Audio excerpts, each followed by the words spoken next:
give myself hall passes. You're gonna think I'm crazy. I have myself little hall passes where I can only use it if I want to go to the bathroom, get food. Like, I literally give myself restrictions of how often I can like take a break. And you're gonna think like, why? And let me tell you, okay? So for a lot of us, I know so much of our issues is just getting bored and wanting to go downstairs to check out the fridge over and over again. Or if you're like me, like I just go to the bathroom and scroll on my phone to poop even when I don't need to, just because I want to scroll on TikTok, right? So like those examples of doing things because you just want to break and you want to just chill out is actually what's preventing you from getting really solid work blocks done. So I know a lot of us are either in school or you have like a project. I really think deep focus can only be achieved when you're in the zone, and it takes a lot of self-control. And like I mentioned, humans and all of us have a really low self-control. So long story short, just honestly be pessimistic about yourself. Like, admit if you have this issue that you have really low self-control, and you're actually able to accept that and then move on from it by creating solutions. So what I would do is just name the distraction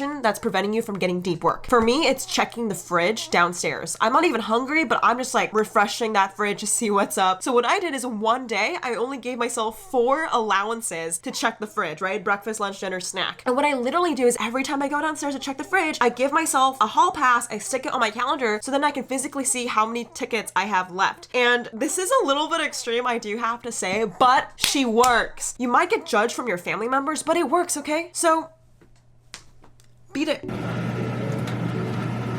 Mom, why is the fridge locked? Because I locked in the refrigerator. Why? Because you are already fat pig. Mom, I'm hungry! Alright, so my third tip is plan your week. Do not even just plan your day, go ahead and plan your week. So what I do is I use something called like a weekly planner. You guys know what that is. I was like, I use a special thing called a weekly planner. No, but it's just this like spread that goes Monday through Sunday. And essentially, it's just this vertical column. What I like to do is every Sunday or the start of the week, I'll plan out meetings, what I want to do each day. Like, you need to be able to see heads up. Like I know a lot of people are like taking it day by day, which is fine. But if you're doing that, you're gonna allow yourself to slip off. So once a week, set a goal. What do you want to achieve this week? Whether it's a big presentation you have to prepare for, or you just really want to overall get better at writing every day, just like plan literally what you want to achieve in the week and add slots. So I really, really recommend to stay away from just like day-to-day planning and give yourself a weekly planner. I'll show you guys what it looks like in just a second. All right, so I'm going to teach you how I time block. As you can see, I've gotten pretty fond of sticky notes. And the reason why is because every single week, typically a Sunday, I'll sit down and ask myself, what do I want to get done? AKA at the end of the week, what do I want to be proud of? You know, like I think it's so important to do weekly setting because when you just do day-to-day tasks, you can fall off. It's more likely you're gonna get distracted. So set a weekly schedule. So since it's Sunday today, I'll show you guys what I did today. What I did is I wrote down my biggest goal this week. For me, it's actually to reach as many people with this new YouTube channel I'm starting called The Green Room. So The Green Room for me is like something that I've always just wanted to grow, take serious, but I never have. So I told myself this month, I'm gonna make an effort to grow the channel, reach highest watch time, reach the best click-through rate, everything like that. So I wrote down my to-do list. So if you guys can see here, I wrote down all the to-do lists that I need to get done, that is in regards to my YouTube. I also have my PBJ company, which is second priority this week. So I have my to-do list. Then step 2 is once I actually write down what I want to get done, I time block. I put it on my calendar. I can't tell you how this changed my life because it's changed my life. I think so often the reason why you don't do things is because you're waiting for the right time. But what if you just picked a time, you've made a calendar invite of it, so you just did it. So what I do is this. I basically time block little sections to work on my goal. So for YouTube, I see Tuesdays open. I don't have meetings. So what I'm gonna do is Tuesday, I'm gonna do my YouTube. So I'm gonna time block each thing. So this will take an hour. This will take another hour. So what I do is I over time just like lay out my calendar every single hour what I'm gonna do. I do the same thing for my other to-do list. I just find a day where it's empty or I don't have a meeting and I just do it. I time estimate and I just like put it on my calendar. And this is so important because it gives you structure and it gives you a reason / time to do something. I also have to say this visual of my weekly spread is super nice. I obviously put in meetings, which leads me to my 4th tip. And by the way, guys, we have 5 points, so make sure you stay to the end of this video because I have the biggest tip ever. I know a lot of you guys are like nodding your head saying, Jade, this is cool, but I live with my parents. And the biggest thing that's preventing me from getting work done is just the distraction of my family members. So lesson here, Sally, we're gonna get to that in just a second. But before I do, I quickly want to say one of the biggest hacks while you're planning your week is plan meetings because meetings give yourself time blocks and time blocks make sure you actually show up in the morning. So what I love to do is in my company, company, PBJ, we have team meetings every 9 a.m. on Monday for people to come and show up to work. Because if we didn't have that meeting, then if someone didn't show up, we wouldn't know. Like, people can say they did, but they don't. So it's so important to do that to yourself. So whether it's like 9 a.m. you have a meeting with yourself, you want to calendar that in. So that's kind of what I really recommend, is because when you time block and when you put something that's at a certain time, you're going to eliminate the distractions that's preventing you to do it. So that's my biggest tip. All right, so number 5, my biggest hack if you live with family or friends or roommates is you need to coordinate your calendar with them. Now, let me tell you, this is an art of negotiation. I've read a few books about this because you gotta be good at persuading, okay? So for me, I'll just give a personal anecdote. Let's just say my mom helps me with laundry, okay? I know I'm 18 years old, but my mom does help me because I do have work here, so she helps me with laundry, okay? I literally love my mom to death. But it's funny because like every time I typically have a team meeting or a meeting with a company or brand, my mom walks in with my laundry and just plops on my bed, and that whole little interaction is just caught on camera live in front of all these people from work. So although I love her to death and I respect her, I definitely need to get better at communicating certain times where I'm working so she doesn't just, get into the frame of the video. But hey, I guess it makes some of my clients laugh, or I lose the project because they think I'm unprofessional. Anyways, it could be either or. So my biggest hack is to literally ask your family member or the person that's typically in your room at a certain time, when are the times that you're out of the house? Now, keep in mind, due to all the virus stuff, like I don't recommend to kick your family out. Like, that's not what I'm trying to say. It's just like, when does your family go grocery shopping? When do they take a walk? When are they walking the dogs or watering the plants? Like, that's when you need to time it. So I would literally recommend, once you create your weekly calendar, this is why it's so important, okay? You can literally time block times when your family's not at home. So I know my dad always walks at 10 a.m. on the weekends. So that's just like my time to do all my meetings. And I love it because no one can hear me. So my biggest tip is to coordinate with your family, have that conversation, and it might look a little something like this. Dad, we need to talk. What? So here's the issue. Whenever I have a meeting, you are like extremely loud. I was wondering if we could probably coordinate this where, maybe you leave the house for a little bit and then I'm on to a meeting. I'm loud? Yeah. Yeah, you are. I'm barely talking. I don't have a meeting. What the hell are you talking about? I was just wondering if we can... Get out! Okay.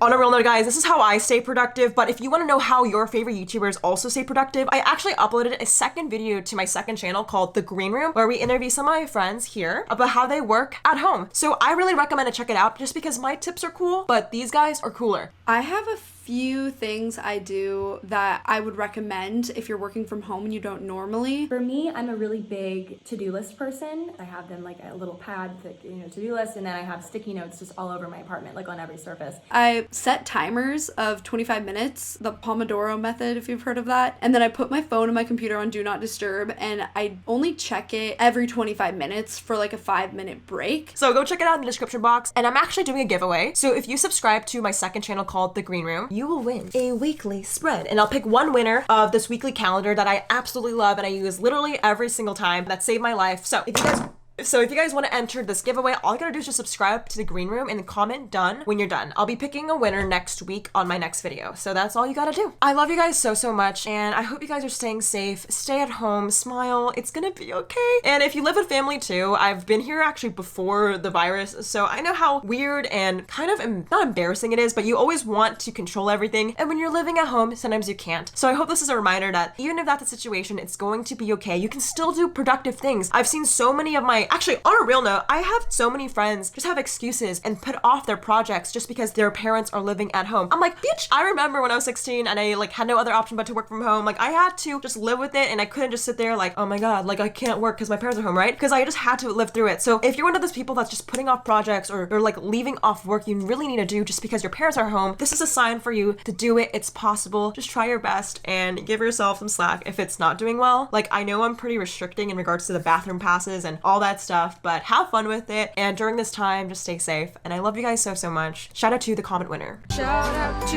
the comment winner. Comment on this post to be featured in the next episode. If you guys want to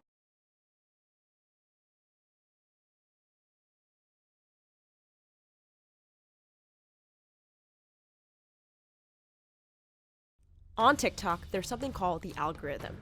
The algorithm is responsible for deciding on what content gets placed on your screen. And for the millions of creators that are on the platform,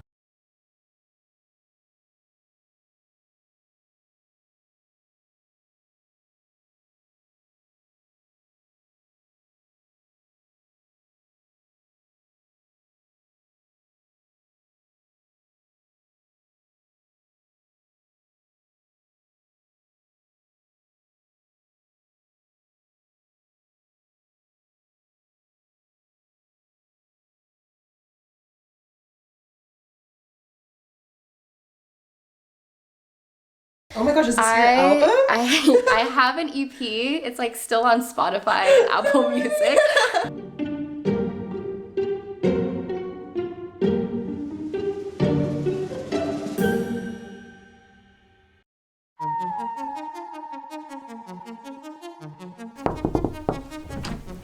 Hi there, my name is Eileen and I'm with The Green Room. Hi Eileen, so tell me a little bit about your YouTube channel. How would you describe the content you make currently? Okay, so my YouTube channel, Lavender, is all about personal growth and lifestyle design, how to create your dream life. What were you doing before that channel started? So my journey with YouTube started when I was in high school. Around like 2008 is when I started my music YouTube channel. So I used to sing and play piano, and it was really a hobby throughout college until like in college, I was like, I don't know what the heck I want to do with my life. I was studying business and I didn't like working in that corporate setting. So I was like, like I was just really frustrated and lost with life, and my parents were telling me, just get a job, just get any job, even if you don't like it. But I knew that I wanted to do something like creative, something that I loved. So in the beginning, I thought it was music. So I pursued music. Oh my gosh, is this your album? I have an EP. It's like still on Spotify, Apple Music, but it's called Honestly, and it was really just my personal project. I wanted to challenge myself to like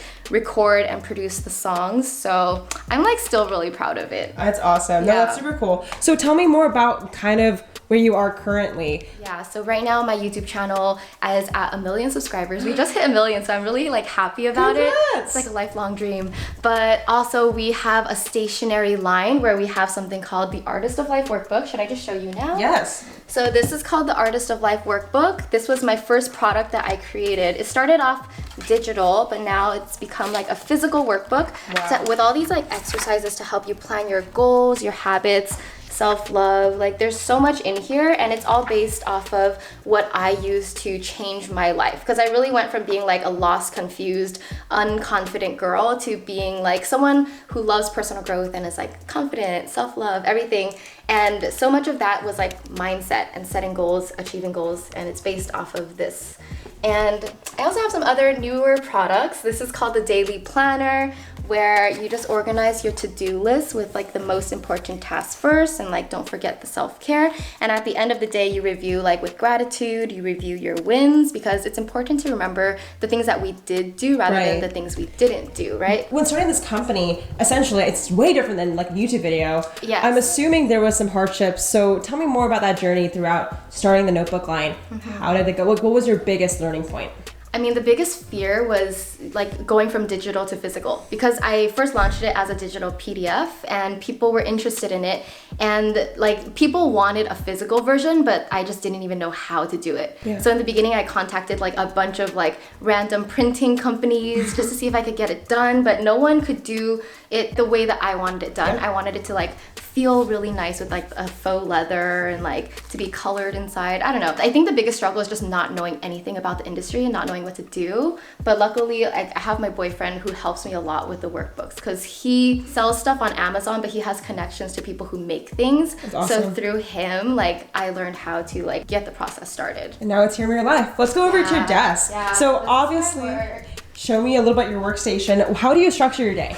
Okay, so like I was saying, I always do this like daily planner. So I always like write down my to-do list, and I just work off of this. But I don't know if you want me to show you on the computer. Yeah, let's get technical. Trello, you use Trello too? I am a huge Trello fan. So I have a board for my team, I have a board with my assistant, and then I have my own personal board of Show me your things team to board. do.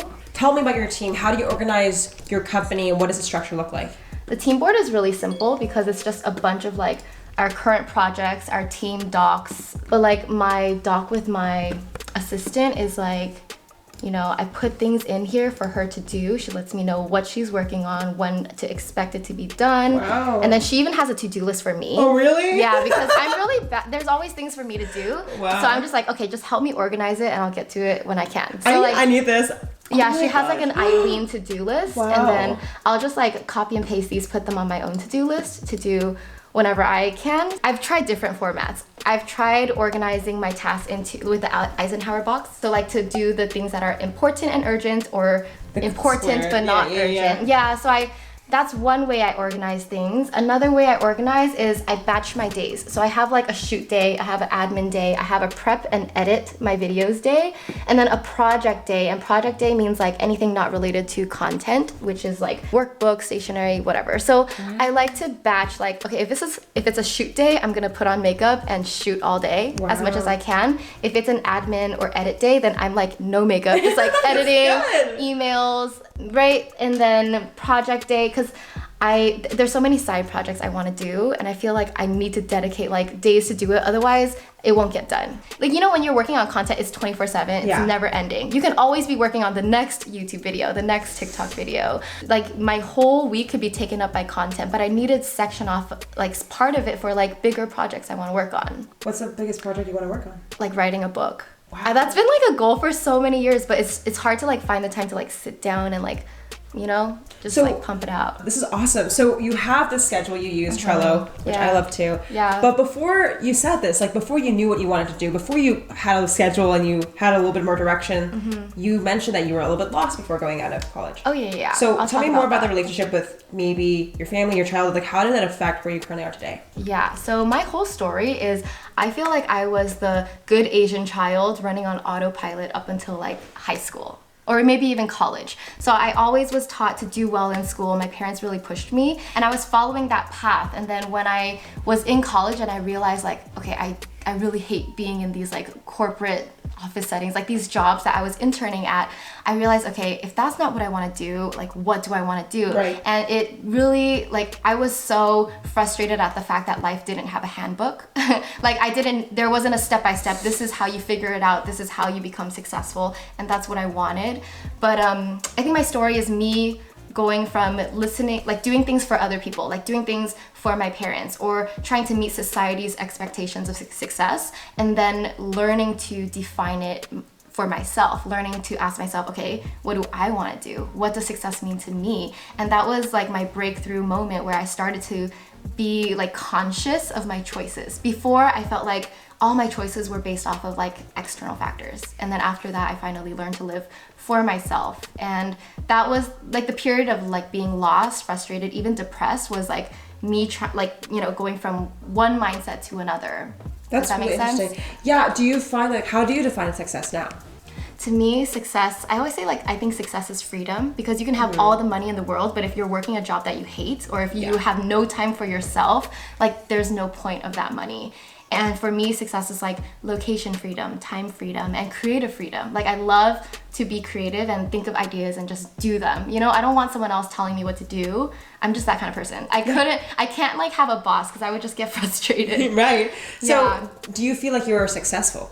Yes, I do. In my definition. Not a lot of people can say that. Do your friends from school look at you? I'm sure YouTube has made you maybe have different friend groups. Like, how does your social life look like? So I feel like because I started YouTube a little later in life, I was 24 when I started that channel. I do have YouTube creator friends, but I still I'm mostly close to like my college friends. Really? Yeah, I think if you're younger and you grow up like in the YouTube community, then those are your core friends. Because I mean, I like having friends in all different industries of life, so we can learn from each other, but it is fun to have like a creator friends and talk about YouTube or business things. And I think most of the friends I'm making now are like entrepreneurs or creatives. Yes, totally. Let's walk out this way. Okay. The last two questions I have for you are following. Okay. So you have the Lavender notebooks. Where do you want to see it in 2020? I think I'm trying to come out with new products. So like a new version of the workbook that's not dated, but more as like a workbook that say you do like an exercise every day, and in 90 days your life is changed, like your mindset is changed. That's what I'm interested in. And just similar products related to like journaling or self-improvement will go into my shop. Okay, my last question for you is, we always ask at the Green Room, like, what is something that you're currently obsessed with? It could be kind of weird, or it could be something like you're like, I love this candy. Like, what's your favorite thing right now? It's gonna sound so cheesy, because I was talking to you earlier, like I've started using TikTok this month, and I am like obsessed with TikTok dances. Really? They're so fun. I used to dance in college, and ever since I started, working, I never got to dance. So it's like a way for me to just like learn it. And work at the same time. Yeah, exactly. It's so fun. We'll put your TikTok down below. Thank you so much, Eileen. Is this the way out? Can we go this way? Yes, this way. Okay. Thank you so much. And all. Bye. Thank you, Aline.